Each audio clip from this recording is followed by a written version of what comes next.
dengan Bapak jangan durhaka, supaya Allah tidak murka. Dengan Ibu hendaklah hormat, supaya badan dapat selamat. Teman-teman, itu tadi Gurindam 12 pasal ke-10, Gubahan Raja Ali Haji. Bapak Ibu Dewan Juri yang saya hormati dan teman-teman yang saya cintai. Pergi ke laut memancing krisi, dapat seekor bawa ke bakau. Perkenalkan, nama saya Kiran Alicia Putri Endri dari SDN 004 Bintan Utara, Kabupaten Bintan, Provinsi Kepulauan Riau. Saya mengikuti FLS 3N 2025 cabang lomba mendongeng. Assalamualaikum warahmatullahi wabarakatuh. Kali ini Sasha akan menceritakan sebuah cerita tentang Sasha dan buku cerita kegemarannya yang berjudul Putri Pandan Berduri.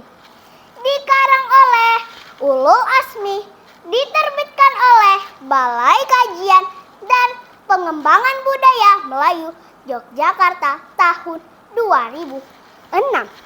Begini ceritanya. Bel masuk sekolah pun berbunyi.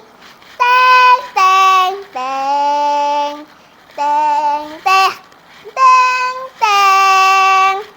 Bel tanda masuk telah berbunyi. Kepada seluruh siswa dipersilahkan memasuki kelasnya masing-masing. Bapak dan Ibu guru akan segera memasuki kelas. Selamat belajar, semoga mendapat ilmu yang bermanfaat. Terima kasih. Teng teng teng teng. Jam pelajaran pun dimulai. Saat ini anak-anak kelas 4A sedang belajar pelajaran bahasa Indonesia. Ibu guru berkata, "Selamat pagi anak-anak. Ayo, di sini siapa yang bisa bercerita di depan kelas? Ibu ingin melihat di sini siapa yang gemar membaca buku." Sasha menjawab, "Saya, Bu. Saya boleh nggak, Bu, menceritakan tentang cerita rakyat yang berjudul Putri Pandan Berduri?" Ibu guru menjawab, "Boleh, Nak, silahkan maju ke depan." Sasha menjawab, "Terima kasih, Bu Guru." Baiklah teman-teman, saya mulai ya ceritanya. Alkisah, pada zaman dahulu kala di Kepulauan Riau, tepatnya di Pulau Bintan, terdapat suku laut yang dipimpin oleh Batin Lagoy. Batin Lagoy adalah pemimpin suku laut yang adil dan bijaksana. Tidak hanya adil dan bijaksana, tutur katanya juga sangat sopan. Suatu hari ia tengah berjalan di tepi pantai. Tiba-tiba ia mendengar suara tangisan bayi. "Oe! Oe! Oe!" Anak siapa yang menangis di tempat seperti ini? Batin Lagoy pun mencari asal suara tangisan bayi tersebut. Dan sampailah ia di Semak Pandan Berduri. Di situ suara tangisan bayi tersebut semakin kencang. "Oe! Oe! Oe!" Betapa terkejutnya ia melihat seorang bayi cantik yang tergeletak di atas batu. Dengan perlahan dan hati-hati, ia pun mengangkat bayi tersebut dan berkata, "Kasihan sekali kamu, Nak, akan kurawat engkau." Batin Lagoy pun membawa bayi tersebut pulang ke rumahnya. Sesampainya di rumah, Batin Lagoy mengangkat bayi tersebut menjadi anaknya dan diberi nama Putri Pandan Berduri. Tidak begitu terasa, waktu berjalan begitu cepat. Saat ini, Putri Pandan Berduri telah tumbuh menjadi gadis yang cantik, tidak hanya cantik, tutur katanya juga sangat sopan, sehingga banyak pemuda-pemuda lainnya yang ingin meminangnya.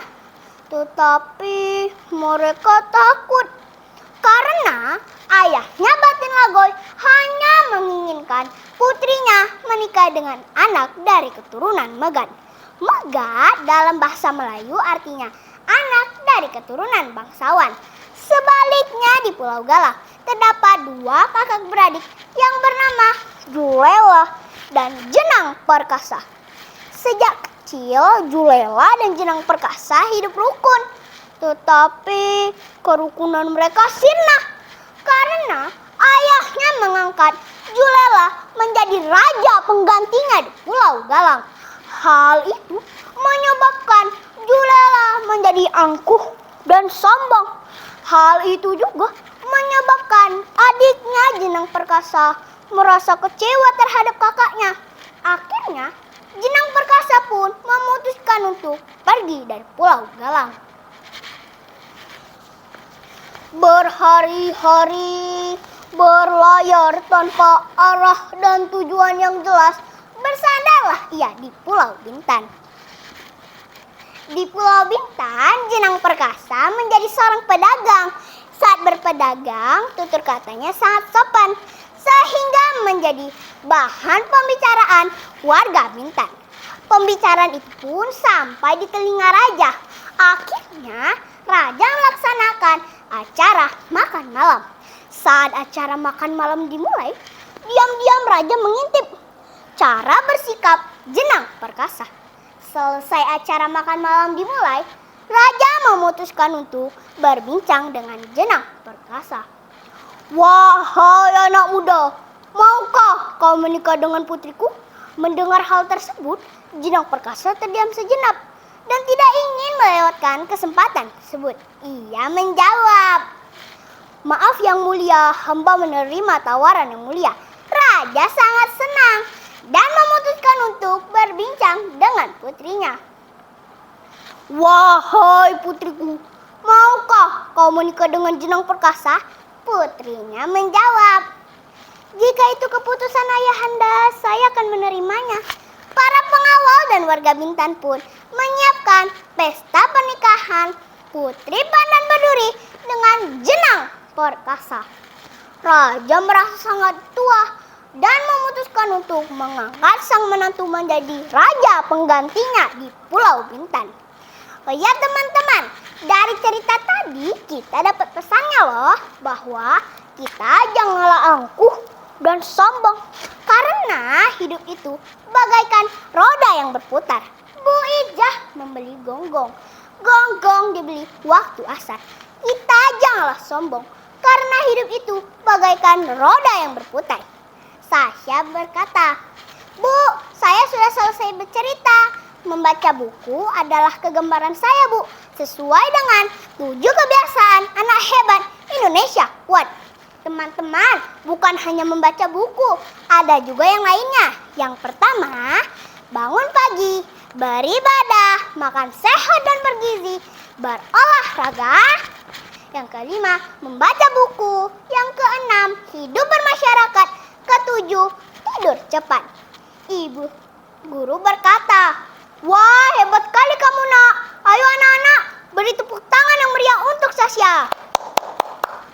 Demikian cerita dari saya. Wassalamualaikum warahmatullahi wabarakatuh.